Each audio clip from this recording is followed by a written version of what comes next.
I used to think all types of debt were bad, but what I didn't realize is how powerful debt can be when used correctly. Just like these 5 ingredients, each one does something different to your financial recipe. The right amount makes something beautiful, like banana bread. The wrong amount ruins the whole loaf. Hi, I'm May. I achieved financial freedom from scratch through investing and enhancing my personal finance literacy. Today, I've partnered with Freedom Debt Relief to break down 5 types of debt, what each one actually costs you, and how to know which one to tackle first. Type 1, auto loans. This is the butter, and it's the sneaky one. Butter makes banana bread moist and rich, but too much and the whole loaf becomes heavy and never sets properly. That's like taking on an auto loan that's too large for your income. The entire recipe starts to collapse around it. A healthy auto loan should represent no more than 10 to 15% of your monthly gross income. When your butter exceeds that threshold, it doesn't just affect the car payment line. It squeezes your emergency fund,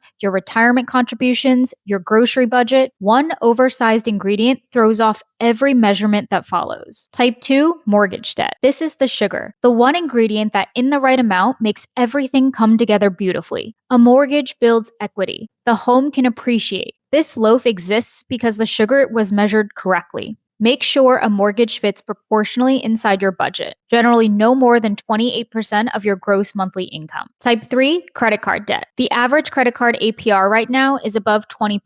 Just like salt, a tiny amount is fine, but too much, too fast, and it overpowers everything else in the bowl. It doesn't build anything. It doesn't add structure. It just overwhelms the recipe and makes it impossible to save. No amount of extra banana fixes that. This is your number one priority to eliminate, always. Type 4, student loan debt. This is the flour, and it's a bit more nuanced compared to other types of loans. Flour is the foundation of banana bread. Without it, you have nothing to build on. Student loans, in theory, work the same way. It's an investment in your earning potential. It can be valuable, but know your interest rate. Anything above 6% deserves real aggressive attention. Type 5. Personal loans. This is the baking soda. The ingredient most people forget is even in the recipe until something goes wrong. Personal loans are often taken out for the right reasons: consolidating higher interest debt, covering a medical emergency, bridging a financial gap. In the right amount, baking soda gives you a controlled lift when you need it. Too much and it becomes bitter and falls apart before it's done. Personal loans with high interest rates can do the same thing. If the rate is high and the repayment term is long, you end up paying significantly more than you borrowed. Debt isn't one thing. It's 5 different ingredients, each one affecting your financial recipe in a different way.